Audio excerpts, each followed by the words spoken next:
Afghanistan has been in one war or another for the past 38 years. The decades-long conflict is fueled by an ever-increasing cast of local and global characters. The Soviet Union, the United States, Pakistan, Iran, and Saudi Arabia have all left their mark on Afghanistan.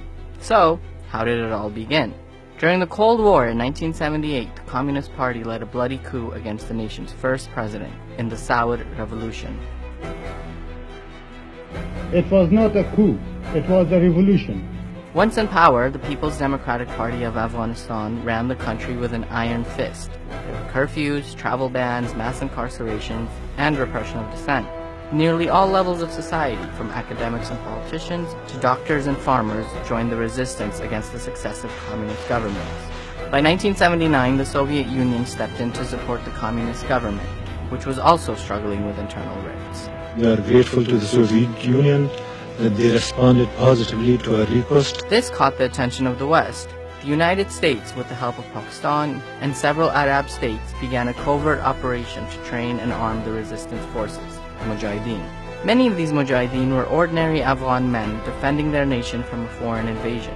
Foreign fighters also came to take up arms against the Soviets.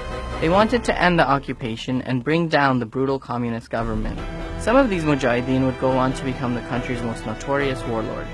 By 1988, the war started to turn in the Mujahideen's favor, due in large part to the arms and training provided by the US and its allies. The Soviet forces began their withdrawal in May that year.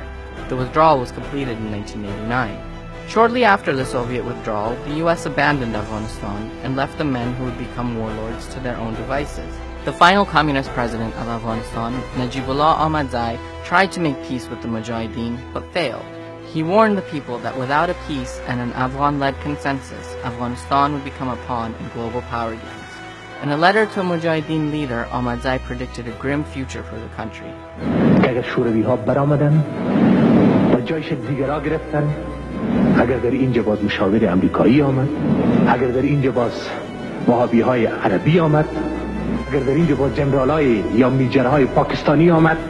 But by then it was too late. His reputation had been damaged by his time as the head of communist intelligence. He was accused of overseeing torture and abuse. The warlord commanders launched hundreds of thousands of rockets and divided the city along geographic and ethnic lines. The forces under the control of these warlord commanders were accused of land grabbing and brutal crimes, rape, torture, massacres. In 1996, the Taliban arrived in Kabul to liberate the people from the warlords, the same warlords who had been funded by the US. They hanged Najibullah and his brother in a Kabul square. During the 5-year rule of the oppressive Taliban regime, the West continued to largely ignore Afghanistan, until Osama bin Laden and Al-Qaeda carried out the 9/11 attacks and George W. Bush invaded.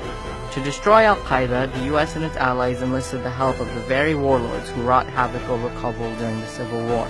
Those warlords now hold some of the most powerful positions in the country. So, where does all this leave Afghanistan now? I'll let Tom Hanks explain that one. Nobody gives a shit about a school in Pakistan. Afghanistan.